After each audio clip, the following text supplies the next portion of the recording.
Hello students, आज का हमारा टॉपिक है पार्शियल फ्रैक्शन।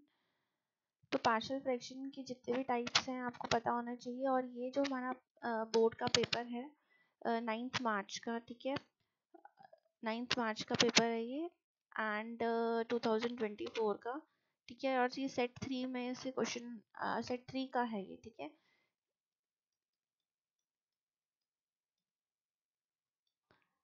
तो ये set question number 26 partial fraction.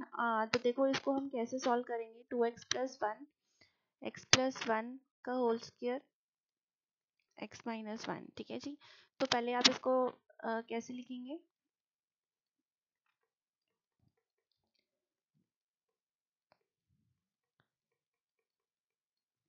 +c/x-1।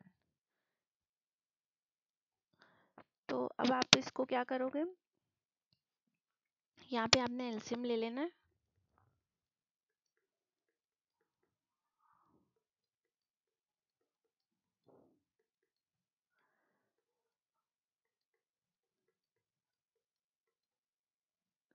तो इसका एलसीएम, ठीक है जी। तो हमारा यहाँ पे क्या आ गया,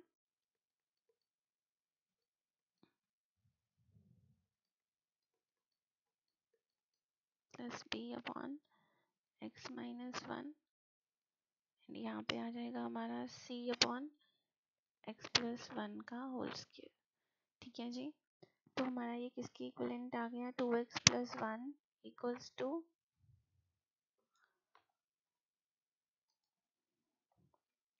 हाँ जी, तो 2x+1 ये हमारा आ गया।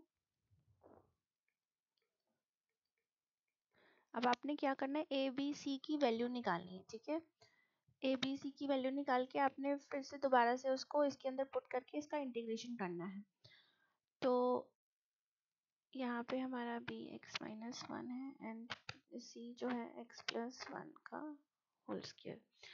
अब बेटा आप क्या करोगे इसमें, देखो आपको क्या करना है, आपको ये लीनियर फैक्टर्स में पहले तो स्प्लिट करना होता है, ठीक है। पार्शियल फ्रैक्शन के केस में क्या करना होता है, पार्शियल फ्रैक्शन जो होता है वो 2 टाइप्स का होता है, ठीक है, प्रॉपर और इसमें आपको किस टाइप के क्वेश्चन देखने को मिलेंगे, या तो वो प्रॉपर फ्रैक्शन होगा या फिर वो इम्प्रॉपर फ्रैक्शन होगा।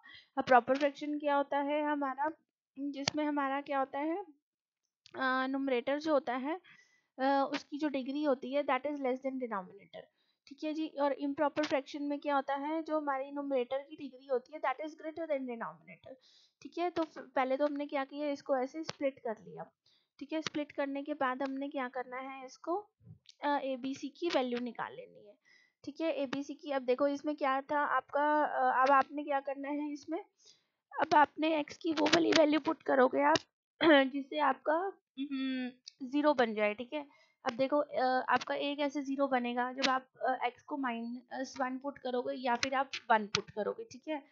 तो आपका a 0 बन जाएगा। सिमिलरली आपका b कैसे 0 बनेगा, जब आप x की वैल्यू 1 पुट करोगे। और c आपका 0 कैसे बनेगा, जब आप x की वैल्यू -1 पुट करेंगे, ठीक है। तो एक एक करके हम वैल्यू पुट करते हैं और फाइंड आउट करते हैं ए बी सी की वैल्यूज। तो हम x में सबसे पहले हम x की वैल्यू क्या कर रहे हैं, 1 पुट कर रहे हैं। तो पुट x इक्वल्स टू 1, तो हमने देखा, तो फिर x की वैल्यू जब हम 1 पुट कर रहे हैं तो क्या आ रहा है हमारा आंसर, a आपका 0 हो गया, ठीक है, 1 - 1 0, तो b भी आपका 0 हो गया एंड c आपका क्या हो गया, 1 + 1 का होल स्क्वायर, ठीक है। तो यहाँ से क्या आ गई वैल्यू 3 एंड यहाँ से क्या आ गया हमारा 4c आ गया।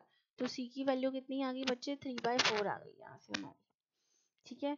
सिमिलरली हमने अब तो a और b की निकाल लेनी है। तो b की वैल्यू बेटा c की वैल्यू हमारी 3/4 आ गई, b की वैल्यू 1/2 आ गई, और a की वैल्यू हम कैसे निकाल रहे हैं, हमें x स्क्वायर के कोफिशिएंट को कंपेयर करना है, ठीक है। तो comparing coefficient of x square, तो यहाँ पे तो एक्स स्क्वायर का कोई कोफिशिएंट है नहीं, तो इक्वल्स टू 0, ठीक है। तो यहाँ पे है आपका एक्स स्क्वायर का कोफिशिएंट, तो यहाँ पे क्या आएगा, ए एक्स स्क्वायर है ये, और यहाँ पे क्या है, सी एक्स स्क्वायर है ना, बाकी तो है नहीं। तो हम क्या लिख सकते हैं इसको, ए प्लस सी लिख देंगे, ठीक है। तो ए इससे किसके इक्वल आ जाएगा, -c के इक्वल, और आपने उसकी वैल्यू पहले ही निकाल ली है c की, तो आपकी ए की वैल्यू क्या आ गई, -3/4 आ गई यहाँ से। ठीक है, अब आप क्या करोगे, अब सभी इस वैल्यूज को ना आप ए बी सी की वैल्यूज को इसके अंदर पुट कर दोगे। ठीक है, इसके अंदर पुट करके आप क्या करोगे, इसको इंटीग्रेट कर दोगे। ठीक है, तो अब देखते हैं इसको इंटीग्रेट कैसे करेंगे। ठीक है, तो हम ये वैल्यूज पुट कर देंगे। तो हमने ये वैल्यूज पुट कर दी, अब हम इसको क्या कर रहे हैं, इंटीग्रेट कर रहे हैं।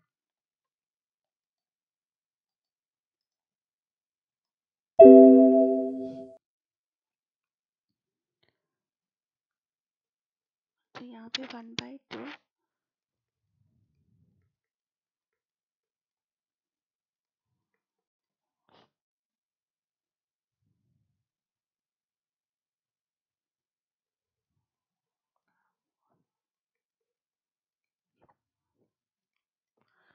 ठीक है, तो इसका इंटीग्रेशन हमारा क्या हो जाएगा, log ऑफ mod x+1।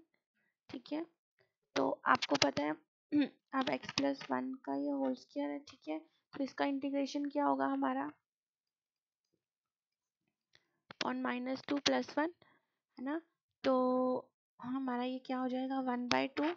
तो ये हमारा क्या आ जाएगा, x+1 -1 अपॉन -1, तो ये क्या आ गया 1/x+1, है ना, -1/x+1 आ गया ये।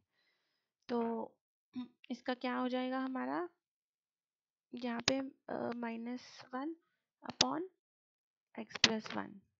ठीक है, ये इसका इंटीग्रेशन हो गया, प्लस 3/4 log ऑफ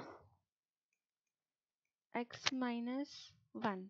ठीक है, अब आपको पता है जो log हमारा m अपॉन log n कितना होता है, log n क्या होता है हमारा, log m minus log n होता है ना, log m अपॉन n क्या होता है, log m minus log n। ठीक है, तो यही बन रहा है हमारा। अब देखो, अब ये 3/4 log अब आप कॉमन लेते हो। ठीक है, तो आपका x-1 माइनस x+1 हो रहा है। ठीक है, तो x-1 ठीक है जी, तो log m माइनस n क्या होता है हमारा, log m upon log n। ठीक है, तो आप इसको ऐसे भी लिख सकते हो, log x-1 अपॉन x+1।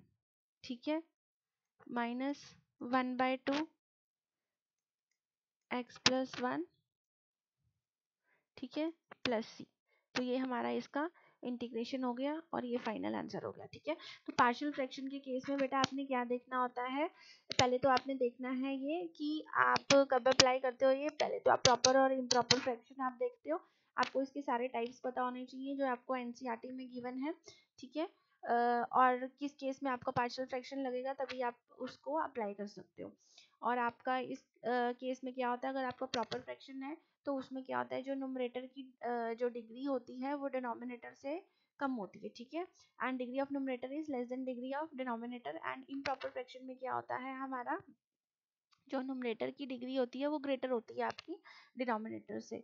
ठीक है, तो आप उसको फिर उसके अकॉर्डिंग आप उसको इंटीग्रेट करते हो फिर उसमें। ठीक है जी, तो ये इसका सॉल्यूशन था।